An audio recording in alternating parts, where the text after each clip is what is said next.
They dragged me into court and called me a selfish daughter because I refused to pay my unemployed sister's debt, but when I quietly played my final card, the entire room fell into silence. And for the first time they realized this girl doesn't break, she breaks things. "How can you be this selfish?" my mother said to me outside the courthouse. "Your own sister is about to end up on the street and you're just going to watch?" I looked at her and said, "She's not ending up on the street. She's in debt. There's a difference." My father stood behind her, arms crossed. "We didn't raise you like this." I answered, "No. You raised me to take responsibility. If you've ever been called selfish for protecting your peace, stay with me and subscribe." What happened next changed everything I thought I knew about family. This all started because I refused to pay my unemployed sister Emily's $48,000 debt. She had maxed out her credit cards, bought a brand new SUV, gone to Vegas, and when the bills started arriving she told everyone she was mentally exhausted and couldn't work. I told her, "I love you but I am not your item." 2 weeks later, a process server walked into my office and handed me papers. In front of my colleagues. In front of my assistant. In front of everyone. "Are you Dana Kirkland?" "Yes." "You've been served." I opened the envelope. My parents were suing me. Emotional neglect.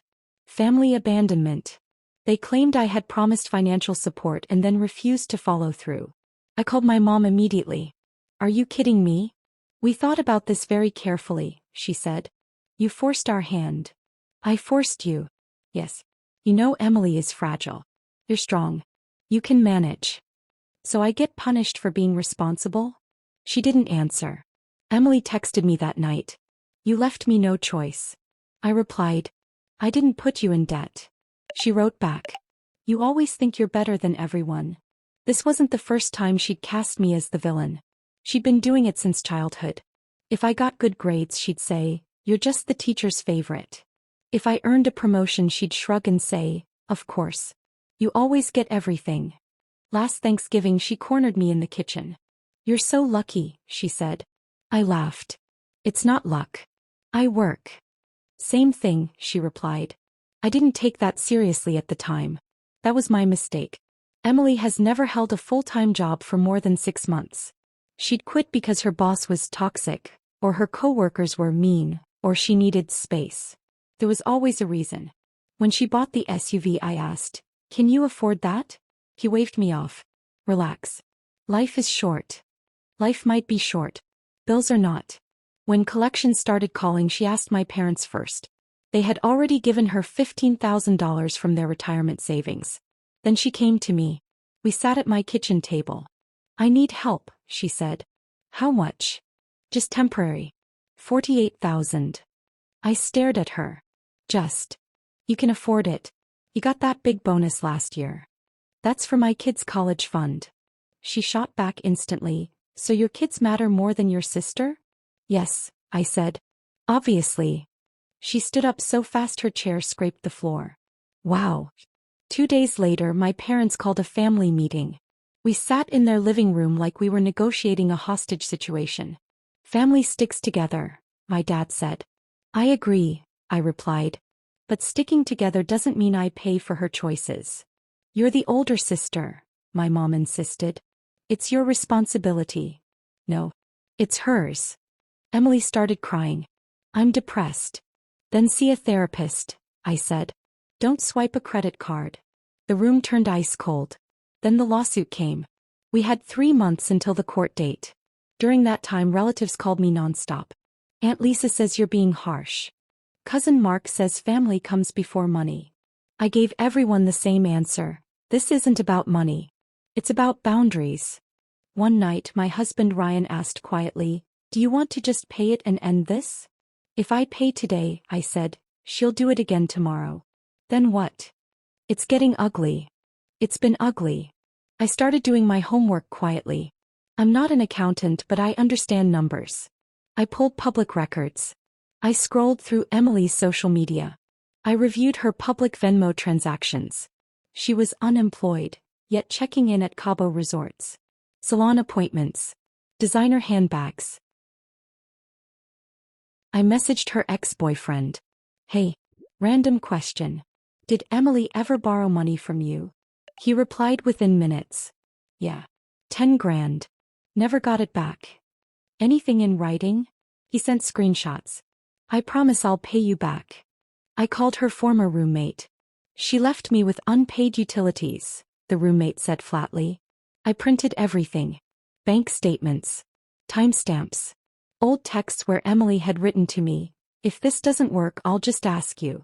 You always fix things. The day of court I was calm. Gray blazer.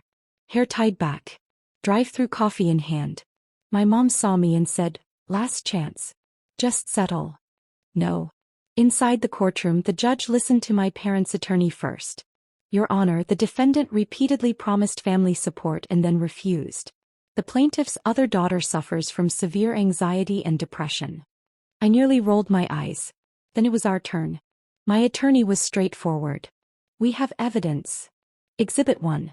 Cabo photos from the same week Emily claimed she couldn't pay rent.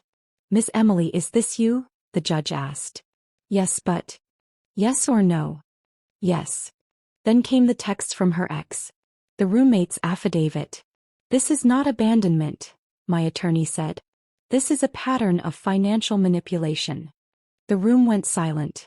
Then I reached into my bag and pulled out the document I'd been carrying for 3 weeks. Your Honor, may I submit one more document? Permission granted. It was a trust agreement. My grandfather had created a family emergency fund years ago. The conditions were simple. Funds could only be used for verified medical emergencies or documented job loss due to termination. Approval required unanimous agreement from all trustees. The trustees? My father, my mother, and me. 3 months ago, I said, Emily submitted a request to withdraw funds. She claimed she had been laid off. The judge looked at my parents. Is that correct? My father hesitated. We thought. I verified it, I interrupted gently. She wasn't laid off. She quit. I had attached the HR email confirmation. The silence in that courtroom was absolute. So the plaintiffs attempted to access shared trust funds under false pretenses? The judge asked. No one answered. Emily stared at the floor. I didn't go public, I said softly. I didn't embarrass her. I just said no. And for that they sued me. 5 minutes later the judge dismissed the case. With prejudice. Outside my mom hissed, you humiliated us. No, I said. You did that yourselves. Emily looked at me, eyes red. You could have handled this privately. I tried. At my kitchen table. Remember? She said nothing. The following week I filed to amend the trust bylaws officially. I added an independent third-party auditor.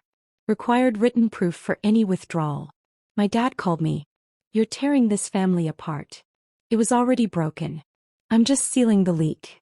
We didn't spend Thanksgiving together that year. I hosted a small dinner at my house. Ryan. The kids. 2 close friends. Do I feel guilty sometimes? A little. Then I remember that SUV in her driveway, the one she eventually had to sell. She has a part-time job now. I've heard she's in therapy. We don't talk, just dry replies in occasional group texts. Here's what I learned. Being strong is not a curse. But people will try to use strong people. In that courtroom I didn't scream. I didn't create a scene. I presented facts. And for the first time they understood I don't break. I drove home quietly. Kicked off my heels.